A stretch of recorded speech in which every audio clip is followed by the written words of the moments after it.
महापुराण की परम मंगल में परात्पर अखिलेश्वर कारण करुणावरुणालय भक्तवांछित कल्पतरु श्री तड़ुद्युत विनिंदित पीतांबरधारी भगवान श्री बालकृष्ण लाल की वांग्मयी प्रतिमूर्ति ग्रंथराज श्रीमद्भागवत महापुराण की जय।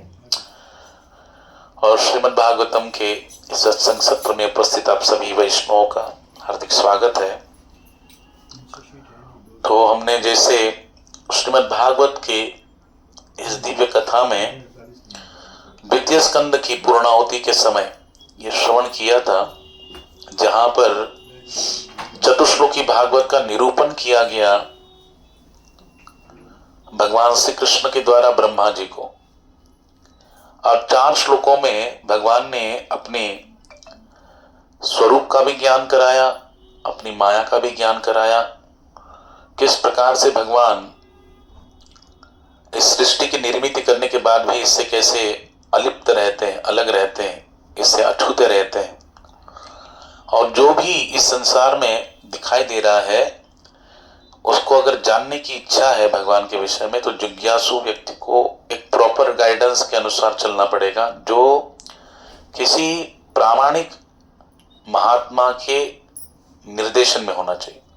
तो भगवान ने बहुत सुंदर बात बताई चतुश्लोकी भागवत में, अहमेवा समेवाग्रे नान्यत् यत् सत् सत् परम पश्चादहं यदेतच्च यो वशिष्येत सोऽस्म्यहम् ऋतेर्तं यत् प्रतीयेत न प्रतीयेत चात्मनि तद्विद्यादात्मनो मायां यथा भासो यथा तमा यथा महान्ति भूतानि भूतेषु चाश्वचेष्वनो प्रविष्टान्य प्रविष्टानि तथा तेषु न तेष्वहम् एतावदेव जिज्ञासं तत्त्वजिज्ञासुनात्मनः अन्वयव्यतिरेकाभ्यां यतस्यात् सर्वत्र सर्वदा। तो भगवान श्री कृष्ण गीता में भागवत के इस चतुश्लोकी भागवत में जो कृष्ण के द्वारा ब्रह्मा जी को ये दिव्य ज्ञान कराया गया, वही ज्ञान के आधार पर ब्रह्मा जी ने क्या किया, सृष्टि का निर्मित किया कृष्ण की आज्ञा से, कृष्ण ने दिए हुए ज्ञान के आधार पर।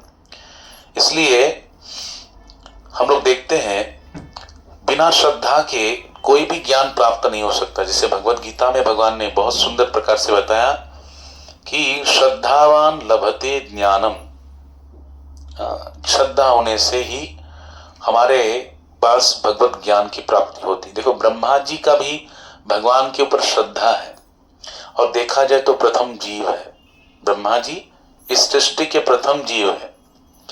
और वहां पे जो ज्ञान प्राप्त हुआ, उन्होंने जब उनका प्राकट्य हुआ, इसका विस्तार अभी देखो द्वितीय स्कंद में भी सृष्टि की निर्मिति का बात बताया है। तृतीय स्कंद में भी विदुर जी मैत्र ऋषि से पुनश्च सृष्टि की निर्मिति कैसे हुई इसके बारे में पूछते हैं। यानी इन दोनों स्कंदों में, द्वितीय स्कंद में नारद जी पूछते हैं ब्रह्मा जी से कैसे सृष्टि का कार्य चलता है, और तृतीय स्कंद में श्रीमद् भागवत में देवर्षि नारद जी मैत्र ऋषि से जो प्रश्न करते हैं, अनेक प्रकार के प्रश्न, उन प्रश्नों में एक प्रश्न ये भी है कैसे सृष्टि की निर्मिति होती है, भगवान कैसे सृष्टि का निर्मिति करते हैं, कैसा कि कार्य चलता है। देखा जाए तो भगवान ही सब कुछ है। श्रीमद् भगवत गीता में, अन्य शास्त्रों में कहा गया, ये विराट जो विश्व ब्रह्मांड है भगवान का विश्व विराट स्वरूप है, और ठाकुर जी इसमें विद्यमान रहते हैं तब ये सृष्टि कार्यान्वित होती है। नहीं तो अगर भगवान इसमें उपस्थित नहीं होंगे तो सृष्टि कार्यशील नहीं होगी। जैसे किसी भी घर के सदस्य होते, उसका एक स्वामी होता है ना, और सदस्य होते हैं, उन सदस्य और उनके स्वामी के कारण ही घर में क्या लगता है, अच्छा खासा लगता है जब प्रवेश करते। जैसे अभी इस घर का ये ले लो, सुधीर प्रभु है, प्रांजल है, और माता जी है, उनकी बेटी है, बहुरानी है, सब कुछ है, सब लोग हैं, तो घर में कैसा एकदम अच्छा लगता है ना आने के बाद। लेकिन अगर ये यहाँ उपस्थित नहीं रहेंगे तो, किसी कारणवश गांव चले गए, है ना, कहीं दूर गए यात्रा में, तो घर क्या होगा, सुना सुना हो जाएगा। उपस्थिति रहती है तो क्या लगता है, भरा भरा लगता है। लेकिन उपस्थिति नहीं रहेंगे तो खाली खाली लगेगा, सुना सुना लगता है। अब सुनी घर में अगर कोई आएगा, हम लोग ही आ जाएंगे तो हमको अच्छा लगेगा क्या, नहीं अच्छा लगेगा। यानी अगर किसी घर को भी हम लोग इस भौतिक संसार में एक घर को ले लो, उस घर के सदस्य, उसका स्वामी अगर उपस्थित रहे तो घर भरा हुआ लगता है, अच्छा लगता है। लेकिन अगर वही घर के सदस्य और उसका स्वामी अगर नहीं रहेगा तो घर कैसा लगता है, सुना सुना लगता है। वैसे ये विश्व ब्रह्मांड ये ठाकुर जी का विभू स्वरूप है, विशाल स्वरूप है, विशाल घर है एक प्रकार का। और उसमें अगर ठाकुर जी विद्यमान नहीं रहेंगे, उपस्थित नहीं रहेंगे तो क्या होगा, ये सुना सुना लगेगा, जड़ लगेगा, ये किसी कार्य का, काम का नहीं रहेगा। लेकिन इसलिए भगवान क्या करते, इस सृष्टि को, इस घर को भरा हुआ रखने के लिए, इसमें जो भी आए उसको आनंद की प्राप्ति हो, है ना, वो भी इस संसार के विषयों का, विषय वस्तुओं का आनंद ले सके, सुख प्राप्त कर सके। इस कारण भगवान इसमें क्या हो जाते, प्रवेशित हो जाते, भगवान प्रवेश करते। हाँ, और प्रवेश करने के बाद ये जो सृष्टि रूपी घर है वो भी क्या लगता है, भरा भरा लगता है। तो इसमें कोई भी जीवात्मा जब आता है उसके कर्म के आधार पर, इच्छा के आधार पर, तो उसको यहाँ पे क्या लगता है, आकर्षण लगता है। बताओ, हमको कितना भी दुख हो लेकिन ऐसा लगता है क्या घर यहां से चले जाए, है? कौन है आप में से, हृदय से बताओ, कोई जाना चाहता है? और जब जाने का समय आएगा तो भगवान को बोलेंगे थैंक यू कृष्णा, ऐसे नहीं बोलेंगे हम लोग। उल्टा रहने के लिए हम लोग प्रयास करते। अगर ये नहीं होता, किसी को जाने की इच्छा ही होती तो इतने सारे हॉस्पिटल नहीं होते, इतने सारे डॉक्टर्स नहीं होते, इतनी सारी जो वैद्यकीय सुविधाएं हैं उसका लाभ लेने की इच्छा हमारे हृदय में नहीं होती। बताओ, कोरोना में इतना कोरोना था लेकिन हम लोग सब पालन कर रहे थे कि नहीं? ऐसा कौन सा व्यक्ति था कि बिना नियमों का पालन करके बिंदास घुसा किसी में सम्मिलित हो रहा था भीड़ में? नहीं, हर कोई अपने प्राणों की रक्षा करना चाहता है, हर कोई जीना चाहता है। क्योंकि भले ये संसार में ये दुख ही दुख हो, कष्टी हो, टेंशन हो, प्रॉब्लम्स हो रोज की दिनचर्या में, लेकिन फिर भी यहाँ से कोई जाना नहीं चाहता। एक अलग प्रकार का आकर्षण है, क्योंकि जितना भगवान में आकर्षण है उतना ही भगवान की माया में भी उतना ही आकर्षण है। इसलिए संसार में हम लोग देखो, जितना हमारे पास भौतिक सुविधाएं होती है उनसे और अच्छा, उन सुविधाओं में और बढ़ोतरी होने के लिए हम लोग प्रयासरत करते हैं, प्रयासरत रहते हैं। किस लिए? आनंद के लिए। लेकिन आनंद मूल जहां पर है वो भगवान में है, भगवान की भक्ति में है।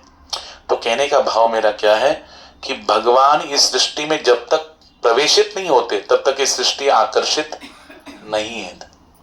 लेकिन जैसे ही भगवान इससे अलग रहते हैं तो ये जड़वत है। भगवान कितने सुंदर बात बताते हैं कि मैं इस सृष्टि में हूं भी और नहीं भी। मया तदमिदं सर्वं जगत अव्यक्त मूर्तिना मस्तानि सर्वभूतानि न चाहम तेषु अवस्थितः। ठाकुर जी कहते हैं कि मैं इस सृष्टि में हूं भी, अपने अव्यक्त रूप के द्वारा पूरा भरा हुआ हूं। हाँ, मैं, ये समग्र सृष्टि मुझ में है लेकिन मैं इसमें नहीं हूं, ऐसा भगवान गीता में कहते हैं 9वें अध्याय में 4थे श्लोक में, कि समग्र सृष्टि मुझ में है लेकिन मैं इसमें नहीं हूं। इसका अर्थ क्या हुआ? इसका अर्थ यह हुआ कि भगवान भले ही सृष्टि की निर्मिति करते हैं लेकिन सृष्टि के 3 गुणों में वो फंसते नहीं है, सृष्टि की आसक्ति में नहीं फंसते। जैसे हम लोग घर का निर्माण किया तो घर की हर वस्तु में हमारी आसक्ति है कि नहीं? हाँ, अगर कोई आएगा, घर के अंदर आएगा और किचन में सीधा घुस जाएगा, हाँ, और वहां पे जो भी वस्तुएं हैं उनको लेके चला जाएगा तो हम लोग विरोध नहीं करेंगे क्या? करेंगे ना, क्योंकि हमारे घर में हर वस्तु हमारी है और हमारी वस्तु में हमारी आसक्ति है। हाँ, इसे हम अपना मानते हैं। लेकिन भगवान जब इस विश्व ब्रह्मांड का भी निर्माण करते हैं तो भगवान भले इसका निर्माण करते हैं, उन्हीं के कारण हो रहा है, लेकिन फिर भी भगवान इससे अलग रहते, अनासक्त रहते। समझे कि नहीं? इस कारण इस सृष्टि में 3 प्रकार की क्रियाएं होती है। एक उत्पत्ति होती है, दूसरा पालन होता है, तीसरा संहार होता है। उत्पत्ति होती हो तो आनंद है, पालन में भी आनंद है। बताओ, संहार में कौन सा आनंद है? सारे जीव जो भगवान कह रहे हैं उनके पुत्र हैं, वो सारे उस प्राकृतिक प्रलय में नष्ट होते जा रहे हैं, मृत्यु को प्राप्त होते जा रहे हैं। उसमें क्या आनंद है? लेकिन भगवान को उसमें भी कुछ भी फर्क नहीं पड़ता। समोहम सर्वभूतेषु न मे द्वेष्टोऽस्ति न प्रियः ये भजन्ति तो मां भक्त्या मयि ते तेषु चाप्यहम्। कृष्ण कह रहे हैं कोई फर्क नहीं पड़ता उनको, क्योंकि वही समग्र सृष्टि को निर्माण करते हैं, पालन करते हैं, नष्ट भी कर देते हैं, संहार कर देते हैं। उनको उससे कोई, क्योंकि ये उनकी जैसे हमारी दिनचर्या में रोज के काम होते हैं ना, है ना, किसी का जॉब अलग है, कोई हाउसवाइफ है, कोई बिजनेसमैन है, कोई कहीं पे जॉब करता है, उसका रोज की दिनचर्या है, उस दिनचर्या को फॉलो करता है तो उसे कुछ नया लगता है क्या? नहीं, कुछ नया नहीं लगता। वैसे भगवान का ये हमेशा का ये सृष्टि का उपक्रम है, सृष्टि निर्माण होगी, पालन होगा, संहार होगा। तो ठाकुर जी पुनश्च क्या करते हैं, फिर से इसको उतने ही काल में, कितना काल लगता है? 31 नील 10 खरब 40 अरब। महाविष्णु सांस लेते ना, श्वास लेते हैं, श्वास जब छोड़े महाप्रभु महाविष्णु, उसके उपरांत वापस जब श्वास लेते हैं, कितने साल के बाद लेते हैं? 31 नील 10 खरब 40 अरब साल के बाद। तो मैंने एकक दशक शतक, जो हम लोग काउंटिंग करते हैं, कोई संख्या लिखी हो तो क्या करते हैं? एकक दशक दशक शतक, फिर 1000 10,000 लक्ष 10 लक्ष कोटि 10 कोटि, फिर अरब, फिर खरब, उसके बाद क्या? नील एक आता है, काउंटिंग क्या आता है? नील। तो कितना? 31 नील 10 खरब 40 अरब साल बीतते हैं इस पृथ्वी तल पे, तब महाविष्णु क्या करते हैं? श्वास ग्रहण करते हैं। जो श्वास छोड़ा था उन्होंने, इतने सालों के बाद वापस लेते हैं। यानी वो ब्रह्मा जी का पूरा साल, पूरा आयु है, इतनी आयु तक ब्रह्मा जी जीते हैं और फिर उनका मृत्यु होता है, तब जाके प्राकृत प्रलय होता है इस पृथ्वी पर, और फिर सारे जो जीव है वो प्रकृति के गर्भ में जाते हैं। हम समस्त जीवात्मा कहाँ जाते हैं? प्रकृति के गर्भ में।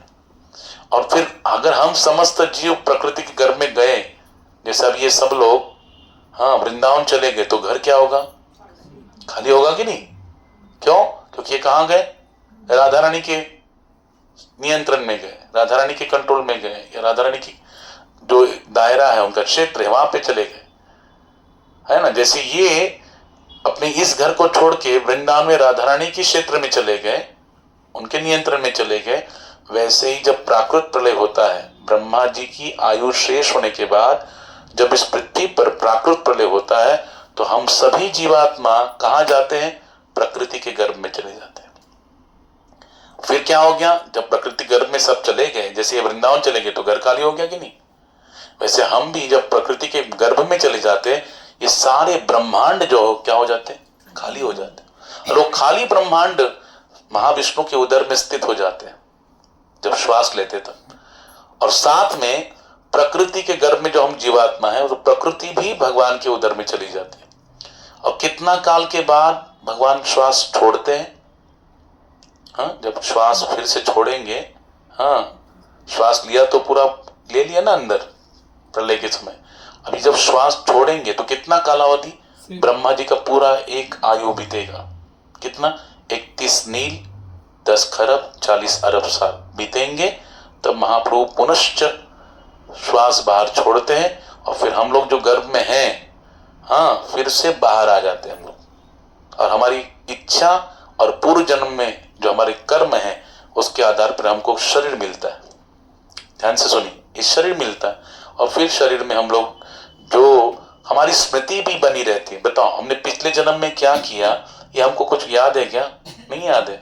लेकिन भगवान जब हमको जन्म देते हैं तो ठाकुर जी यहीं पे बैठे हैं, और भगवान अंदर से प्रेरित करते हैं उस कर्म के लिए, जो कर्म में हम लोग पिछले जन्म में निहित थे, लगे हुए थे। जो हमारा कर्म था उसी में लगे रहते, उसी में हमारी रुचि प्रकट कर देते हैं। इसलिए देखो इस संसार में कितना वेरिएशन है, कितनी विविधता है। हर एक का एक ही रंग नहीं है, उसको एक ही रंग पसंद नहीं है, हर एक का अलग अलग, किसी को हरा पसंद है, किसी को लाल, किसी को गुलाबी, किसी को पिंक, है कि नहीं? हर एक का वेरिएशन, हर एक का नेचर, हर एक का रूप रंग, हर एक सोचने का ढंग अलग अलग है, सबका अलग अलग है। विविधताओं से पूरा भरा हुआ ये संसार है, और इस संसार के हर कितना भगवान का सूक्ष्म मैनेजमेंट है, हर क्रिया का, हर जीव के हर स्वभाव का, उसके कर्म का सब कुछ जानकारी ठाकुर जी को है। और इतनी विविधताओं से प्रकट करते हैं सृष्टि को पुनश्च, जैसे थी एज इट इज। और जब प्रकट करते हैं तो क्या करते हैं बोले, प्रकट करते हैं तो ब्रह्मा जी को प्रकट करते हैं भगवान। और ब्रह्मा जी को जब प्रकट करते हैं तो केवल उनको क्या सुनाई देता है, त और प। क्या सुनाई देता है, त और प, ये दो अक्षर सुनाई देते हैं, त प। और इतनी केवल उसी आवाज को सुनकर कि त और प बताया गया, उसी को सुनकर ब्रह्मा जी हजारों वर्ष तक तपस्या में रत हो जाते हैं। सोचिए, अच्छा ये बिना श्रद्धा के हो सकता है? हाँ, बिना श्रद्धा के हो सकता है? नहीं। जब तक हमारे अंदर श्रद्धा नहीं होगा तो हम किसी भी चीज को मान्य ही नहीं करेंगे दिल से। जब तक दिल से मानेंगे ही नहीं तब से करने की इच्छा होगी क्या? नहीं करेंगे। यानी पहले मानना पड़ेगा, है ना। मानेंगे तब उस चीज को हम करने की इच्छा करेंगे। वैसे ब्रह्मा जी उस चीज को माने, और फिर क्योंकि वो जानना चाहते थे मेरी उत्पत्ति का क्या स्रोत है, कहां से मैं उत्पन्न हुआ हूं। और पूरा ढूंढने के बाद वो थक के जब फिर से उस कमल के पुष्प पर आके बैठ गए तो उनको ये जो दो शब्द अक्षर सुनाई दिए तो तपस्या में रत हो गए। और पूरे हजारों वर्ष जब तपस्या किया तब जाके उनको भागवत में लिखा है, द्वितीय स्कंद में, भगवान ने अपने धाम का उनको दर्शन कराया। समझे कि नहीं? वैकुंठ का दर्शन कराया उन्होंने, ठाकुर जी का दर्शन किया। उनके जो नित्य सेवक है, हाँ, इनका दर्शन किया। भगवान ने गीता में कहा है, 8वें अध्याय में ही है, अक्षरम ब्रह्म पुरुषम।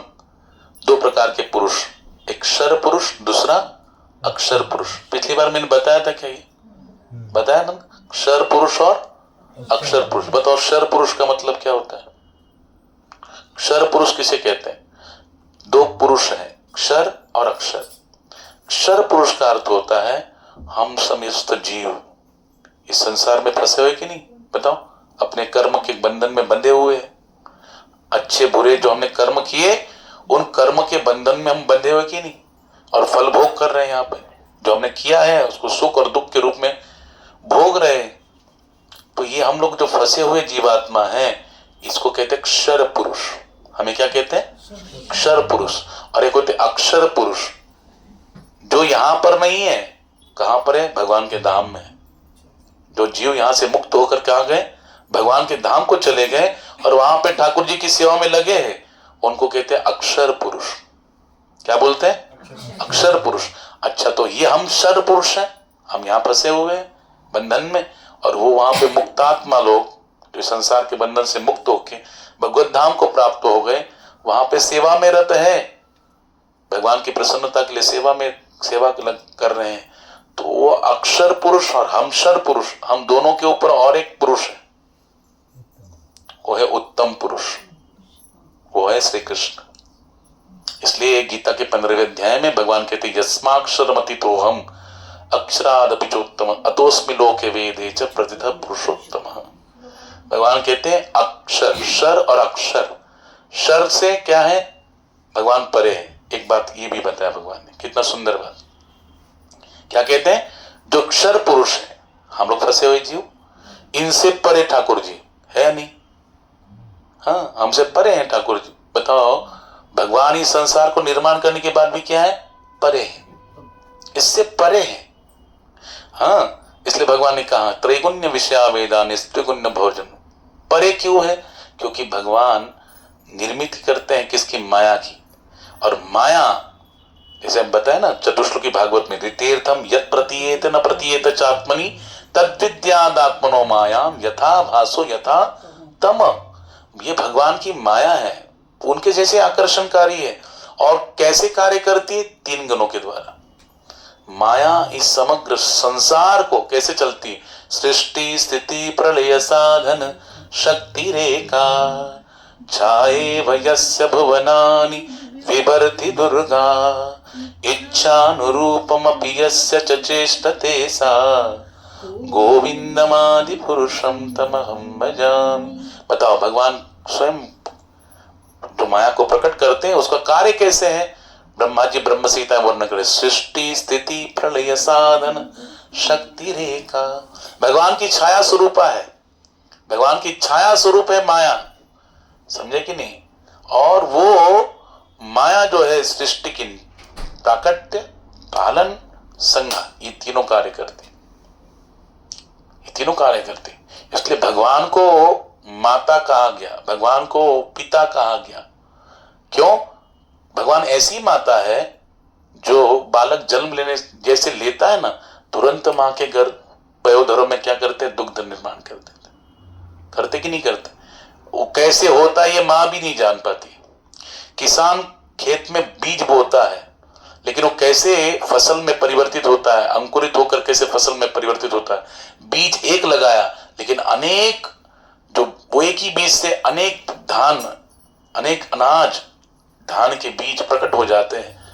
ये कैसे होता है, प्रोसेस किसान भी नहीं जान पाता है, लेकिन ये करने वाला कौन है बोलो? कृष्ण है। अच्छा, माया का काम क्या है? केवल क्या करना? प्रकट करना और उसको संहार करना। लेकिन इस माया में जो भी शक्ति है ये भगवान उसे प्रदान करते हैं। वो कैसे कार्य करती है? फिर तीन गुणों के द्वारा। ध्यान से सुने आप, कौन सा है? सत्वगुण, रजोगुण और तमोगुण, तीन गुणों के द्वारा कार्य करते। अच्छा, इन तीन गुणों में हम सब लोग फंसे हैं कि नहीं बताओ? हम सब है। कभी हमारा सत्वगुण बढ़ता है, अभी सत्वगुण बढ़ा है, इसलिए हम यहाँ पर आके भागवत को श्रवण कर रहे। लेकिन जैसे ही कथा समाप्त होगी, महाप्रसाद गोविंद हो जाएगा, फिर प्रसाद खाएंगे तो कौन सा गुण आएगा? रजोगुण आएगा, है कि नहीं? अच्छा, यहाँ बैठे बैठे भी आ सकता है। क्यों? बोले बस टाइम हो गया, अब वो आए हुए होंगे, बच्चे भी पुकारते होंगे, मम्मी कहाँ गई, हाँ भोजन पानी कैसे होगा, फिर कल तो है, चलो कल का क्या है, आज तो नया साल का हो गया है, आज सेकेंड डे, थर्ड, कल 3 तारीख है, कल का कैसे नियोजन होगा। फिर सब्जी का चिंतन, कौन सी सब्जी बनेगी, क्या बनेगा, क्या खाएंगे, सुबह क्या बनेगा नाश्ते में, दोपहर में क्या बनेगा, शाम को क्या बनेगा, यहाँ जाना है वहाँ जाना है। तो बताओ बैठे बैठे क्या हो रहा है? हाँ, है ना, रजोगुण है कि नहीं? यानी संसार की सारी बातें, कामनाएं, मोह, लोभ, ये सब प्रकट होते हैं हमारे विचार, मन के संकल्प, ये क्या है? रजोगुण की अवस्था। अच्छा, हम लोग रजोगुणी हैं, इसका प्रमाण भगवान गीता में देते हैं। क्यों? बोले मध्य तिष्ठन्ति राजसा, इस मृत्युलोक में जितने भी जन्म लेते हैं जीव, सब रजोगुणी है। क्योंकि सबको अंदर थोड़ा थोड़ा लोभ है, मोह है, अहंकार है, क्रोध है, हाँ काम है, हाँ काम क्रोध लोभ मोह मद मात्सर्य है कि नहीं? थोड़ा थोड़ा सबके अंदर सब कुछ। क्यों?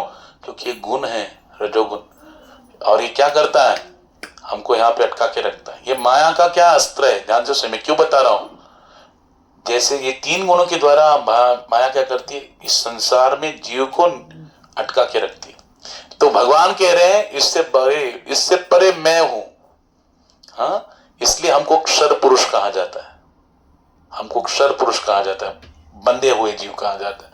लेकिन भगवान गीता में कह रहे हैं यस्माक्षर मतितो अहम, जो अक्षर पुरुष है उससे मैं अतीत हूं, उससे परे हूं। ईश्वर ने माया को प्रकट किया, और उस माया से भगवान कभी अधीन नहीं होते, माया के तो अधीश्वर है। भले भगवान यहाँ पे अवतार लेते हैं, लीलाएं करते हैं, लेकिन कभी भी भगवान माया में नहीं फंसते। भगवान अपने सारे कार्य को महामाया के अंदर में नहीं, योग माया के अंदर में करते हैं। अच्छा, वो योग माया भी भगवान के आदेश का पालन करती है। बताओ, जब कृष्ण अवतरित हुए मथुरा में, उस समय सारी ब्रजभूमि की कमान किसने संभाली थी? योग माया ने संभाली थी कि नहीं? संभाली ना।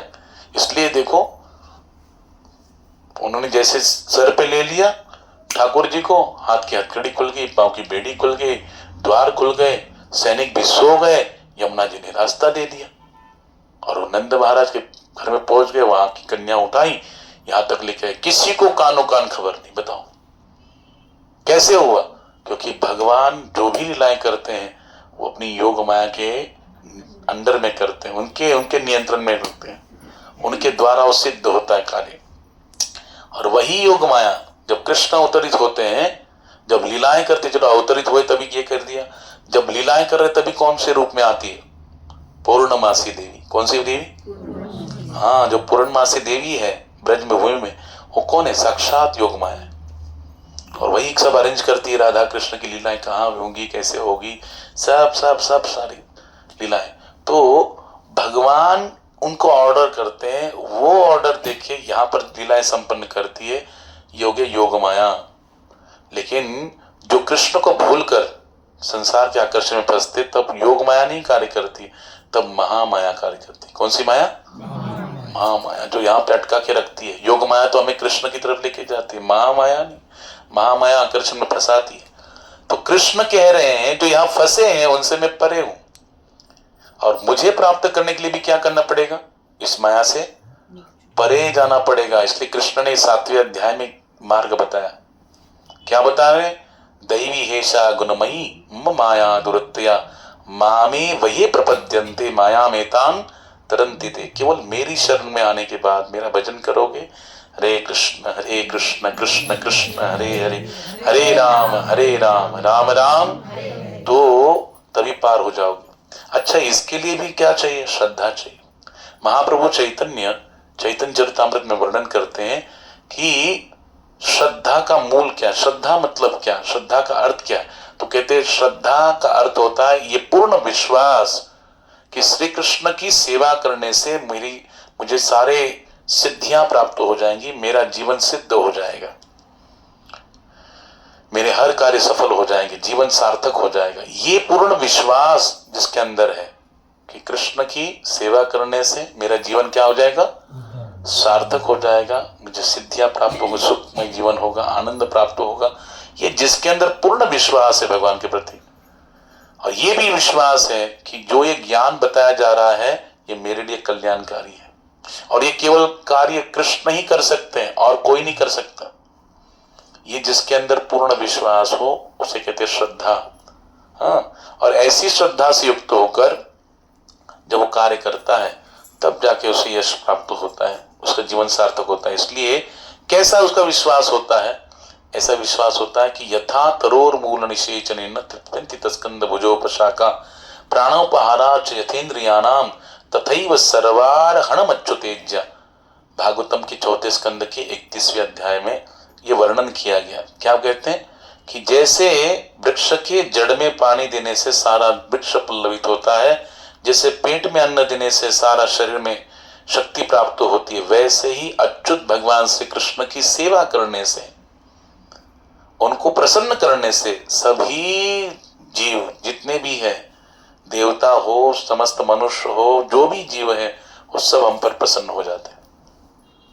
हाँ, इसलिए देखो कुछ लोग ऐसे ही संसार में देखे जाते हैं, और श्रद्धा नहीं होगी तो इसका परिणाम क्या होगा? इसका परिणाम भी ध्यान से सुनिए। जिसके अंदर श्रद्धा नहीं है उसका क्या परिणाम होगा? भगवान ने कहा अशुद्ध धाना पुरुषा धर्मस्यास्य प्रप अप्राप्य माम निवर्तन्ते मृत्यु संसार वर्तमनि।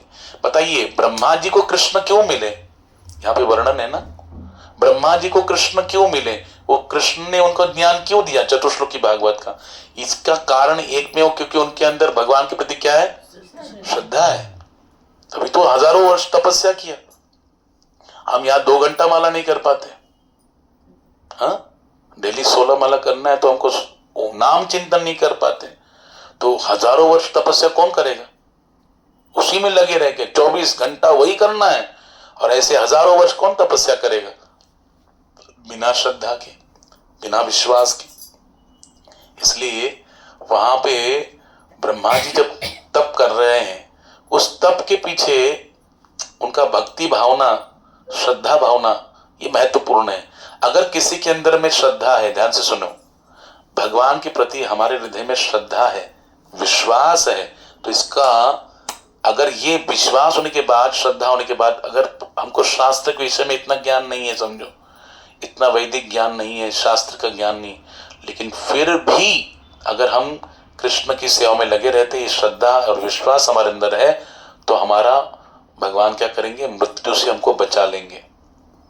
ये बार बार का जो हो रहा है ना, इससे हमको छुड़ा लेंगे, मुक्त कर देंगे।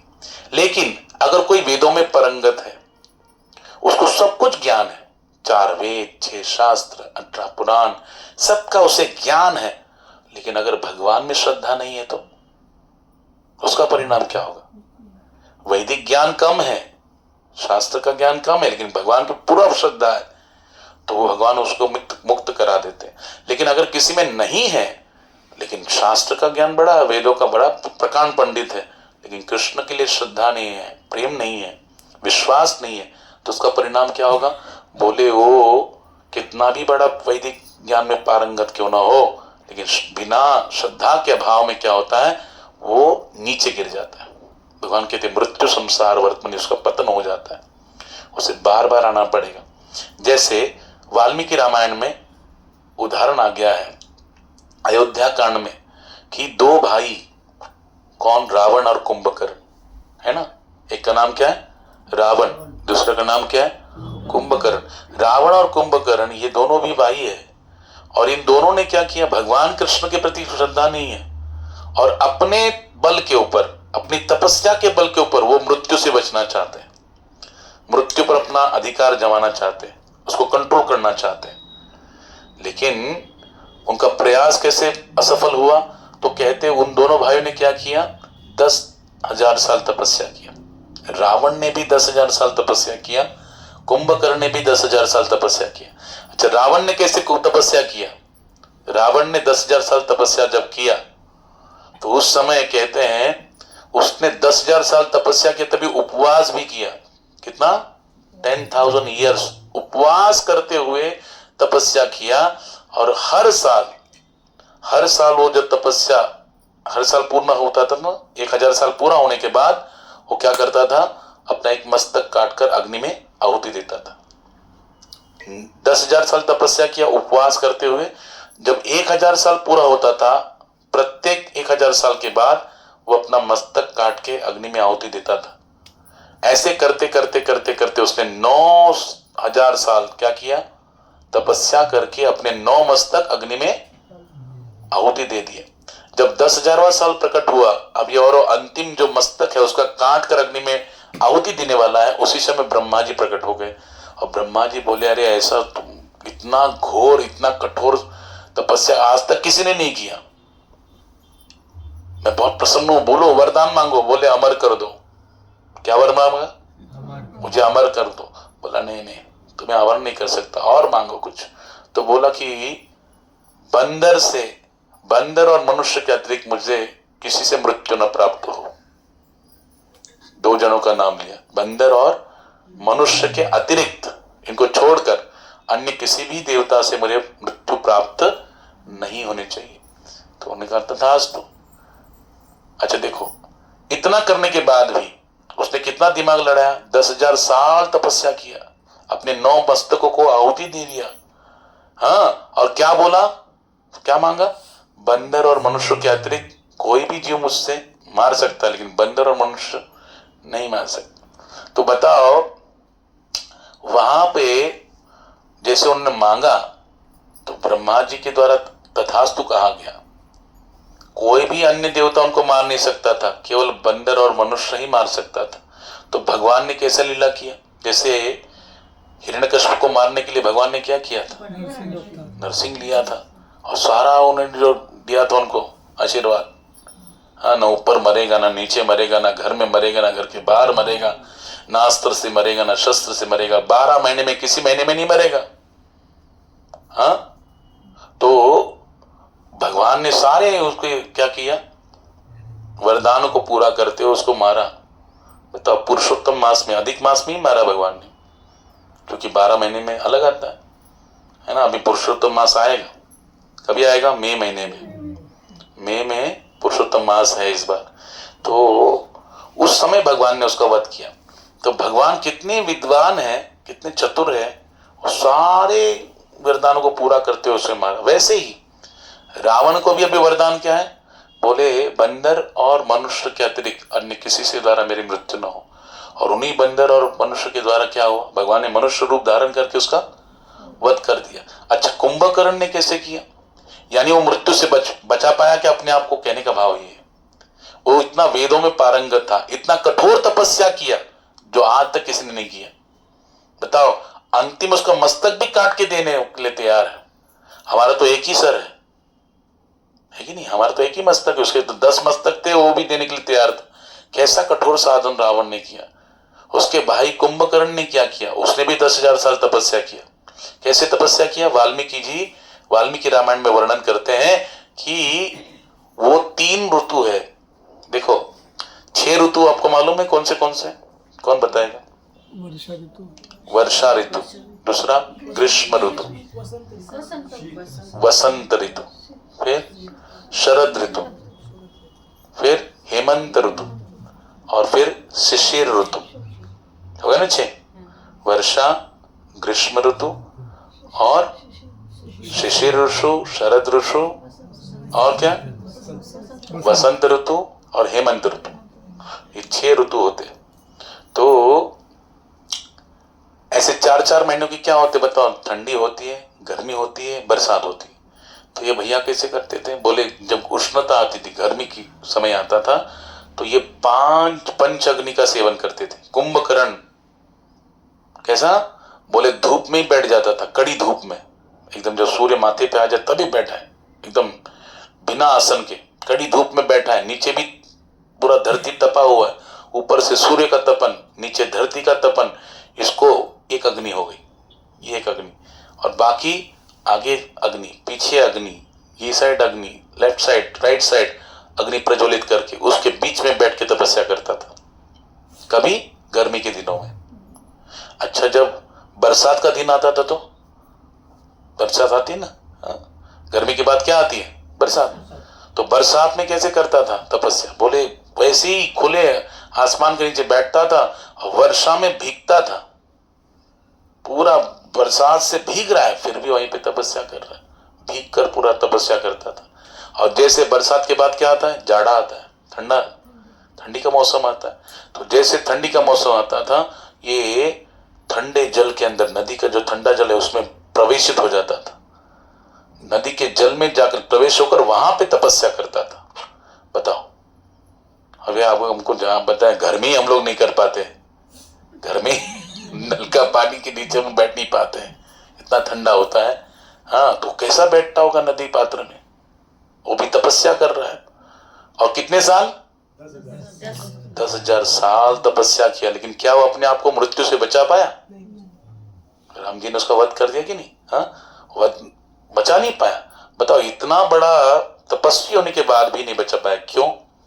क्योंकि भगवान कहते हैं कि अगर किसी के हृदय में मेरे प्रति श्रद्धा नहीं है, और बड़ा वो कितना भी तपस्वी हो, कितना भी बड़ा दानी हो, कितना भी बड़ा वेदों का, वैदिक ज्ञान का पारंगत व्यक्ति क्यों ना हो, लेकिन मेरे अंदर अगर श्रद्धा नहीं है, विश्वास नहीं है, तो अप्राप्य माम निवर्तन्ति मृत्यु संसार वर्तमनि, वो मुझे प्राप्त नहीं कर सकता। और मुझे प्राप्त न करने के कारण क्या होगा? वापस ही दुखमय संसार में उसे आना ही पड़ेगा। इसलिए भगवान के भक्त के अंदर भगवान के प्रति क्या होती है? श्रद्धा होती है। और उसी श्रद्धा के आधार पर ब्रह्मा जी ने वैदिक ज्ञान प्राप्त किया। और परीक्षित महाराज विदुर जी के चरित्र को श्रवण करना चाहते, क्योंकि विदुर जी के अंदर भी भगवान के प्रति क्या है? बोलो, श्रद्धा है, प्रेम है, विश्वास है। ठाकुर जी की कृपा पर उनको पूरा भरोसा है। और कैसे है? देखो, भागवत में कहा गया, विदुर और युधिष्ठिर ये कौन, किसके अवतार है? धर्म के अवतार है ना। माता कुंती, इनको एक बार उनके जो पिताश्री है, उनके पिताश्री का नाम क्या, मूल पिताश्री का नाम क्या, कौन बता सकता है? माता कुंती के मूल पिताजी का नाम क्या, और माता कुंती का पहला नाम क्या है? माता कुंती के जो पिताश्री है वो है राजा सूरसेन। क्या नाम था उनका? राजा सूरसेन। अच्छा, उनके यहाँ पे इनका जन्म हुआ तो इनका नाम था पृथा। क्या नाम था? हाँ, माता कुंती का पहला नाम था पृथा। और इन सूरसेन राजा के एक मित्र थे, उनका नाम था कुंती भोज। क्या नाम था? राजा कुंती भोज। उन्होंने कहा, देखो मुझे कोई संतान नहीं है, मुझे अपनी बेटी दे दो, हाँ मैं इसको अडॉप्ट करना चाहता हूँ, दत्तक दे दो। तो बोले ठीक है कोई बात नहीं, ले लेंगे उसका। तो कुंती महारानी का जो प्रथा है उसका फिर संगोपन कहाँ पे होने लगा, पालन पोषण कुंती भोज राजा के यहाँ पे। और कुंती भोज राजा के यहाँ पे होने लगा, इसलिए उसका नाम क्या हो गया, प्रथा से कुंती महारानी, उसका क्या होगा, कुंती हो गया। हाँ, और ये कुंती जो है प्रथा के नाम से जो फेमस थी पहले, फिर कुंती हो गई। तो एक बार उनके घर में ये आए, कौन, दुर्वासा ऋषि। और दुर्वासा ऋषि पर भड़कते तुरंत, किसके पुत्र है, कथा आएगी तृतीय स्कंद में, जिनके पुत्र है ना उनके विषय में भी आएगा, कथा आएगी। तो किसके पुत्र है बताओ, करदम ऋषि, माने करदम ऋषि नाम सुना है, करदम ऋषि और देवहूति माता के 9 कन्याएं थी, उसमें से एक कन्या थी उसका नाम था अनुसूया। क्या नाम था, हाँ। और ब्रह्मा जी के 10 मानस पुत्र थे, उसमें से एक पुत्र थे अत्रि। अत्रि और उनका अनुसूया का विवाह हुआ और उनके यहाँ पे 3 पुत्र प्रकट हुए। कौन, ब्रह्मा जी के अंश स्वरूप चंद्रमा प्रकट हो गए, विष्णु जी के अंश स्वरूप दत्तात्रेय भगवान प्रकट हो गए, और भगवान शंकर के अंश से दुर्वासा प्रकट हो गए, है ना। तो शंकर भगवान तो संहार के देवता है, तो दुर्वासा ऋषि तुरंत क्रोध आता है उनको, तुरंत बस कुछ उनके मन के विरुद्ध हो गया, तुरंत क्रोध आ जाएगा और श्राप देके फ्री हो जाएंगे। श्राप जब तक नहीं देते हैं तब तक उनका मन शांत नहीं होगा, उसका विनाश कर देते हैं। तो दुर्वासा ऋषि आए तो ये राजन बड़ा चिंतित हो गया। तब कुंती महारानी ने उनका सेवा किया था। किसने, कुंती महारानी ने दुर्वासा ऋषि का सेवा किया, और इतना सेवा किया, इतना प्यार से सेवा किया, इतना ध्यानपूर्वक सेवा किया, क्योंकि जानते थे तुरंत भड़क जाते, भड़क के तुरंत श्राप दे देते।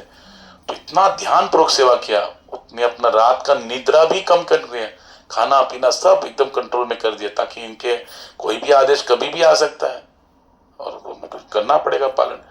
तो उन्होंने उसका जो सेवा किया, उस सेवा से दुर्वासा ऋषि बहुत प्रसन्न हुए। और फिर दुर्वासा ऋषि ने कहा कि देखो मैं तुम्हारी सेवा से प्रसन्न हूं, मैं तुम्हें मंत्र देता हूं, देवताओं के मंत्र, जिन मंत्रों के द्वारा तुम अनुष्ठान करके उनका क्या कर से आवाहन करोगी तो देवता प्रकट हो जाएगा, और तुम्हारी जो इच्छित वस्तु है वो तो तुमको प्रदान कर देगा।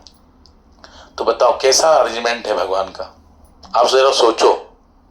हाँ, ये जो वहां पे पंडु राजा थे, हाँ, उनकी पहली भार्या कौन है, कुंती देवी। लेकिन कहीं किसी राज्य में गए और वहां पे दूसरी भार्या भी लेके आ गए, माद्री को लेके आए ना। लेकिन एक बार वन में शिकार खेलने गए तो एक ऋषि और उनकी जो पत्नी है वो हिरण के रूप में विहार कर रहे थे जंगल में, और ये शिकार खेलने गए थे, और जब विहार कर रहे थे उसी क्षण को क्या किया, हाँ, वध कर दिया, वो भी जानकर नहीं, अनजाने में। लेकिन फिर भी उस ऋषि ने श्राप दिया कि जैसे जैसे हम पति पत्नी विहार कर रहे हैं तभी तुमने हमको ऐसे मार दिया, वैसे ही तुम अगर तुम्हारी पत्नी के साथ विहार करोगे उसी क्षण तुम्हें मृत्यु आ जाएगा। तो बताओ, ये पति है, 2 पत्नियां हैं, फिर भी पंडु राजा उनको उनके द्वारा पुत्र संतति प्राप्त नहीं कर सकते थे। तब कुंती महारानी ने दिमाग लड़ा कि भैया दुर्वासा ऋषि ने मुझे मंत्र दिए, और उसको परीक्षण भी किया था उन्होंने, विवाह से पहले कर्ण को प्रकट किया था और फिर बहा दिया था। और यहाँ पर फिर किसका आह्वान किया, धर्म का, और धर्म के द्वारा कौन प्रकट हुए, युधिष्ठिर महाराज प्रकट हुए। फिर आह्वान किसका किया, पवन देव का, उनके द्वारा कौन प्रकट हुए, भीमसेन प्रकट हुए। फिर आह्वान किसका किया, इंद्र का, इंद्र के द्वारा कौन प्रकट हुए, अर्जुन प्रकट हुए। अच्छा देखो कुंती महारानी कितनी विवेकशील है, कितनी सुशील है, हाँ, कितनी भक्त है, अच्छी भक्त है। उन्होंने सोचा कि देखो 3 तो मेरे हो गए, लेकिन जो मेरी सौतन है, माद्री, वो भी तो पुत्र संतति प्राप्त से वंचित है। तो उन्होंने वही मंत्र उनको भी दिया, उन्होंने साधना करके, अश्विनी कुमार है, 33 कोटि देवताओं में एक है अश्विनी कुमार, जो वैद्य कहा जाते। तो उनका आह्वान करके 2 पुत्र उनको द्वारा प्रकट हुए, नकुल और सहदेव। तो उन 5 भी पांडवों के जो वरिष्ठ है वो कौन है, युधिष्ठिर महाराज। वो किसके अवतार है, धर्म के द्वारा उनका प्राकट्य हुआ। अच्छा, इन्हीं धर्म के अवतार कौन है, विदुर भी है। विदुर जी भी किसके अवतार है? धर्म के अवतार। भले दासी पुत्र है, हाँ, लेकिन फिर भी कैसे है? किसके अवतार है? धर्म के अवतार है। तो बताओ, दोनों पक्षों में धर्म है या नहीं? हाँ, पांडवों के पक्ष में भी युधिष्ठिर महाराज धर्म के अवतार है, कौरव पक्ष में भी विदुर जी धर्म के अवतार है। लेकिन एक पक्ष में, हाँ, जो कौरव पक्ष है, वहां पे धर्म की क्या हो रही है? अवहेलना हो रही है। दुर्योधन आदि, जो दुशासन आदि, जो इनके पुत्र है धृतराष्ट्र के, वहां पर वो कितना भी समझाने की कोशिश करते हैं, वो पूरा क्या कर देते हैं? अवहेलना कर देते हैं। उनके आदेशों का पालन नहीं हो रहा है, उनके मन के अनुसार नहीं चलते हैं। और विदुर जी हमेशा शास्त्र के आदेशानुसार ही क्या करते हैं? हाँ, परामर्श देते थे। लेकिन यहां पर न धृतराष्ट्र सुन रहा है, न उसके बेटे सुन रहे हैं। तो धर्म की क्या हो रही है? यहां पर अवहेलना हो रही है। लेकिन पांडव पक्ष में देखो, बस युधिष्ठिर महाराज आदेश देना है, भले वो दूध क्रीड़ा क्यों ना हो, चौसर का गेम क्यों ना क्यों हो, लेकिन भले बड़े भ्राता बोल रहे तो जो है, मैंने भीम को लगा दिया, दाव पे लगा दिया, लग गए, विरोध नहीं किया।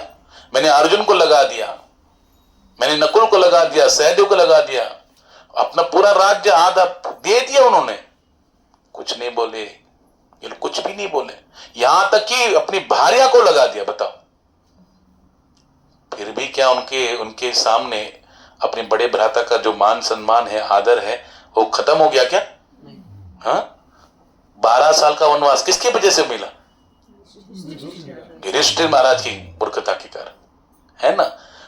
1 साल का अज्ञातवास, सोचो किसके कारण हुआ? इनके कारण इतना दुख या इतना कष्ट सहन किया, क्योंकि बड़े भ्राता ने ऐसा पूरा चौसर के गेम में हार गए और लगाते गए, और एक ने किया और सबको भोगना पड़ा। लेकिन क्या उनको दोषी माना गया? कि उनको बारंबार उस दोष का स्मरण कराया गया? हाँ, उसका कारण बनाया गया? नहीं, जो आप कहेंगे वो, क्योंकि वहां पे धर्म का आदर है, और जहां पे धर्म का आदर है वहीं पे विजय है। इसलिए पांडवों के पक्ष में कृष्ण क्यों आए, क्यों कौरव के पक्ष में नहीं गए? क्योंकि वहां पे धर्म का आदर होता है, धर्म परायणता है। और जहां पे धर्म होगा ना, याद रखना, वहां पे कष्ट बहुत होंगे, लेकिन उस धर्म के परायण जो जीव होते हैं, उनके अंदर भगवान इतनी सहनशीलता भर देते हैं कि वो आए हुए समग्र कष्टों को भी आनंद से, हाँ, क्या करते हैं? खुशी खुशी उसको सहन कर लेते हैं। और वो परीक्षाओं से पीछे नहीं हटते, बल्कि परीक्षाओं से उत्तीर्ण होकर आगे बढ़ते हैं। जैसे तूफान, समुद्र में क्या आता है बोलो? बड़े बड़े जहाज जाते हैं, कहीं पे यात्रा करते तो बड़े बड़े तूफान आते हैं, लेकिन तूफानों को भी चीर देते हैं और आगे जहाज बढ़ते जाते हैं। और जब बढ़ते जाते तो अपने गंतव्य स्थान को प्राप्त होते। वैसे ही हम इस मनुष्य जीवन में जी रहे हैं, संसार में है, तो हमेशा सुख नहीं आएगा ना, हमेशा दुख नहीं आएगा। भगवान कहते हैं, मात्रा स्पर्शास्तु कौन्तेय शीतोष्ण सुख दुखदा आगमा अपायिनो नित्यास्तान्ति तिक्षस्व भारत। कि आएगा और जाएगा, आएगा जाएगा। ये किसको मालूम है बताओ? जो धर्मपरायण है। जो धर्मपरायण नहीं है, उसको भगवान की बात पे विश्रद्धा होगी क्या? विश्वास होगा क्या? क्या वो वैसे चलने की कोशिश करेगा क्या? बताओ, अगर वो चलने की कोशिश ही नहीं करेगा तो क्या उसके अंदर ये 3 गुण आएंगे क्या? नम्रता, सहनशीलता, दूसरों को सम्मान देने की भावना आएगी क्या? नहीं आएगी। किसी भी पापी व्यक्ति के अंदर ये भावना आती है क्या? किसी भी आसुरी प्रवृत्ति के लोग, नास्तिक प्रवृत्ति का लोग व्यक्ति होगा, वो सहन करेगा? नहीं करेगा। वो नम्रता दिखाएगा? नहीं दिखाएगा। वो दूसरों को सम्मान देगा? वो तो खुद ही आगे बढ़ता है कि मैंने किया, हाँ, उसको हटा देता है और आगे बढ़ता है। तो ये लक्षण उसी में आ सकते हैं जो श्रद्धावान है, समझे कि नहीं? इसके कारण भगवान वहां पे कहते हैं कि भैया श्रद्धा बहुत महत्वपूर्ण है। और विदुर जी के अंदर वो भाव है, लेकिन विदुर जी का वहां पे कीमत नहीं है, हाँ, लेकिन युधिष्ठिर का भाव भी है और उनकी कीमत भी है। इसलिए पांडव पक्ष में धर्म का जहां प्रसन्नता है, धर्म वहां प्रसन्न है, धर्म का रक्षण हो रहा है, इसलिए धर्म ने ही उनके द्वारा रक्षण करके हुए उनको विजय दिलाई। इसलिए देखो, एक बार विदुर जी भागवत में वर्णन कर रहे हैं सुखदेव जी। विदुर जी एक बार धृतराष्ट्र को बहुत समझाते समझाते अभी एक बार फाइनल बता दिया कि देखो तुम ये बहुत अनुचित कर रहे हो, पांडवों के साथ तुम बहुत बुरा व्यवहार कर रहे हो। क्योंकि देखो बचपन में क्या किया, कुंती महारानी का जीवन अगर देखा जाए, प्रथम स्कंद में आपने जब कुंती महारानी को सुना होगा कि उत्तरा के गर्भ में स्थित परीक्षित का भगवान ने क्या किया, रक्षण किया, बराबर ना। किसने ब्रह्मास्त्र चलाया था, अश्वत्थामा ने चलाया था। लेकिन वहां पर भगवान स्वयं गए और उस गर्भ में स्थित होकर ब्रह्मास्त्र के जो प्रभाव था उसको नष्ट कर दिया और भगवान ने उसके प्राणों की रक्षा की। ये बात कुंती महारानी को पता लग गई। कुंती महारानी तुरंत भगवान का स्तुति गायन करती है, कृष्णाय वासुदेवाय देवकी नंदनाय च नंद गोपा कुमाराय गोविंदाय नमो नमः। ये भगवान की स्तुति कुंती महारानी किया है। ये भगवान को अनेक नामों से पुकारा है कि भैया आप तो सब कुछ करते हुए भी अपने आप को छिपा देते हो। हाँ, और हम जैसे संसारी जीव, मायाबद्ध जीव थोड़ा बहुत करते तो हम अपना पूरा बखान कर देते, और आप करने कराने वाले तो आप ही है, ठाकुर जी की नहीं, करता भी वही है, लेकिन फिर भी अपने आप को क्या कर देते, छिपा देते। भगवान यश नहीं लेते, अपने भक्त को यश प्रदान करते। तो कुंती महारानी वहां पर भगवान का यश गायन कर रही है और उसी कुंती महारानी के द्वारा जब ये सुना गया कि ठाकुर जी ये विश्व ब्रह्मांड छोड़ के चले गए, तुरंत कुंती महारानी ने अपना शरीर छोड़ दिया। इतना भगवान के प्रति प्रेम भाव था उनका। अच्छा, उन्हीं के गर्भ से, बताओ, उन्हीं की, यहाँ तो ये उनकी शिक्षा के अनुसार उन्हीं के संस्कार है और वो देवता लोगों के अंश वहां पे प्रकट हो गए, तो धर्म परायण है। वहां पर विदुर जी एक बार धृतराष्ट्र को बड़ा बड़ा प्रताड़ित करते हैं कि तुमने एक बार भी नहीं श्रवण किया मेरी बात को, तुमने हर बार पांडवों पर अत्याचार किया है, हर बार पांडवों पर अत्याचार किया। बचपन में उस भीमसेन को क्या किया है, जहर वाला खीर खिलाया, उसको नदी पात्र में डुबाने की कोशिश करके मारने की कोशिश किया गया। लेकिन देखो भगवान की कृपा से 10,000 हाथियों का बल उसे प्राप्त हुआ। कृष्ण देखो कैसा अरेंजमेंट करते हैं कि नहीं।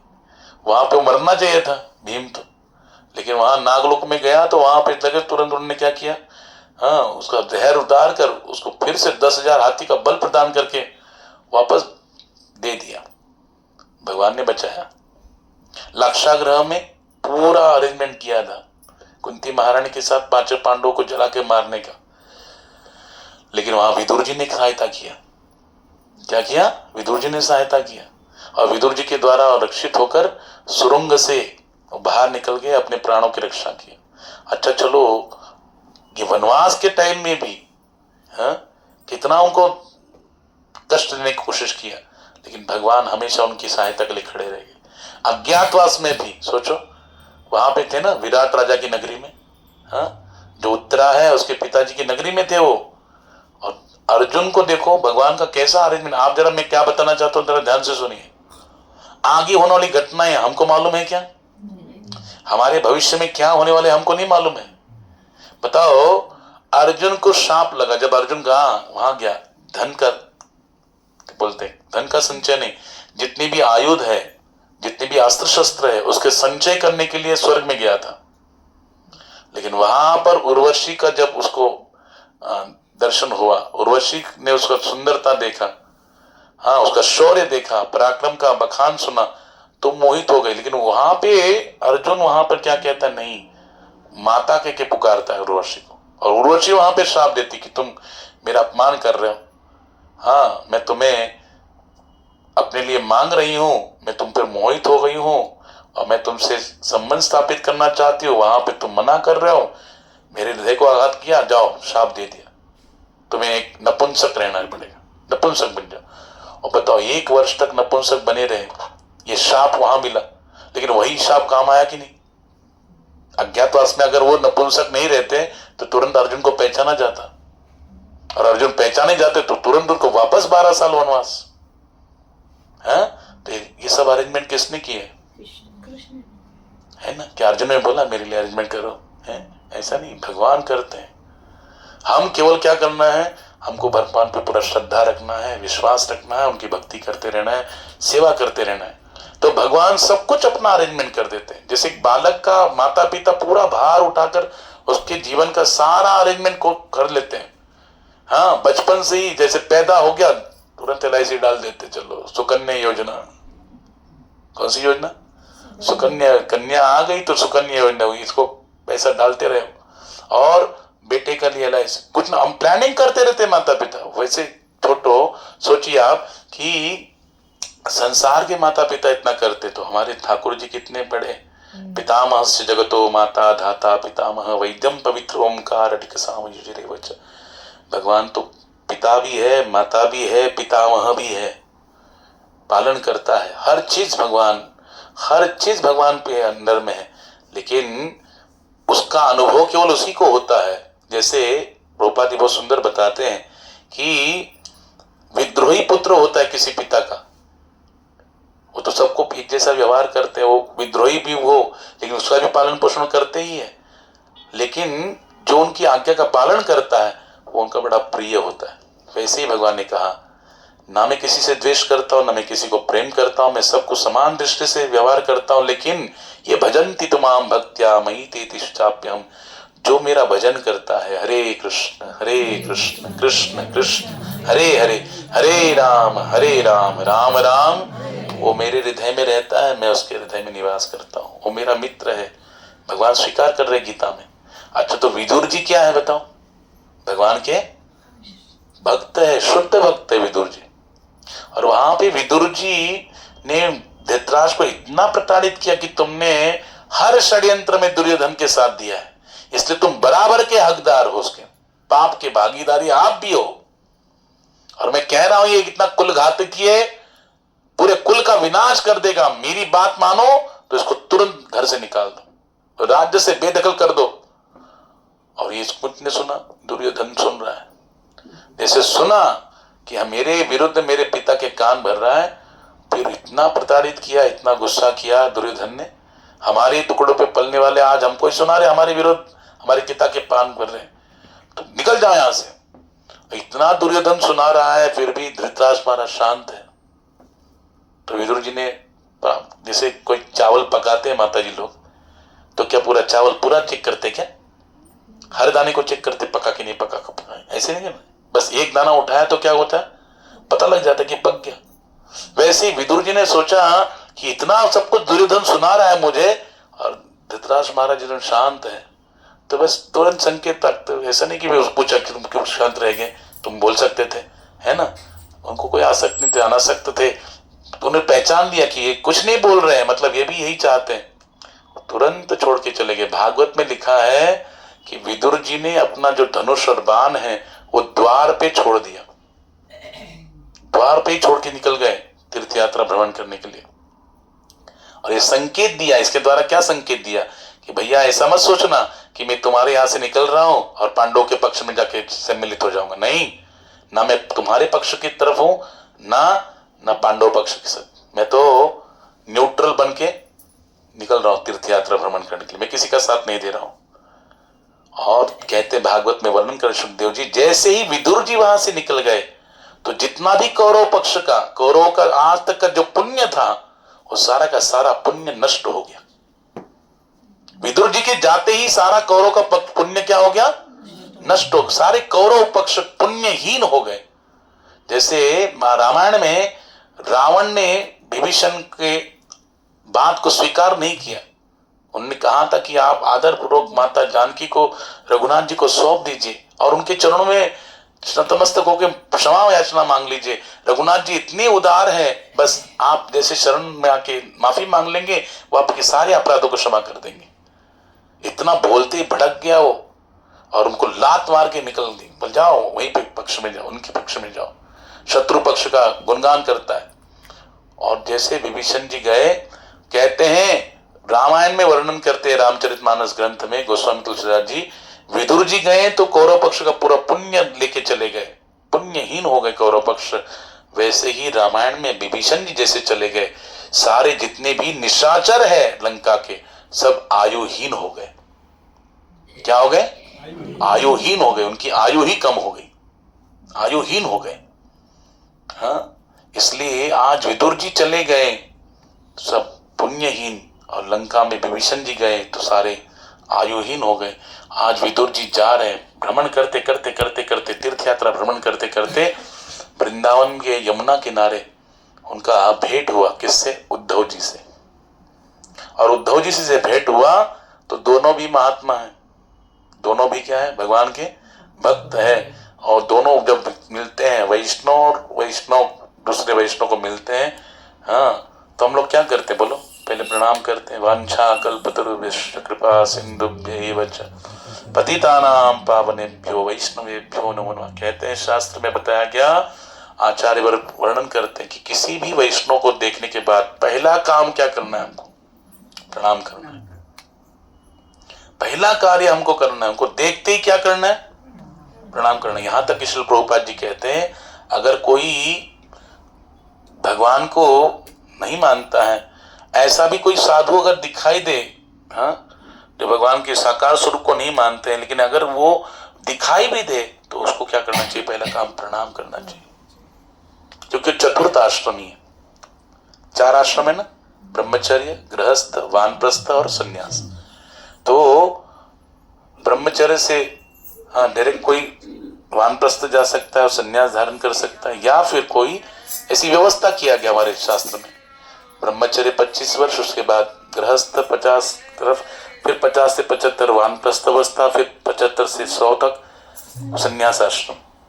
तो सन्यास और वानप्रस्थ और ब्रह्मचारी के जो पिता है, माता माने जाते जो गृहस्थ है, गृहस्थ व्यक्ति, गृहस्थ आश्रम श्रेष्ठ है, वहां पर साधु सन्यासियों की, वैष्णव की सेवा होती है। तो कहने का भाव क्या है, वहां पे उद्धव जी और विदुर जी, ये दोनों भी क्या है बोलो? भगवान के भक्त है और भगवान की भक्ति में लगे। विदुर जी तो गृहस्थ आश्रमी है, उद्धव जी भी वहां पर भगवान को पूरे शरणागत भाव से वहां पे जीवन यापन कर रहे हैं।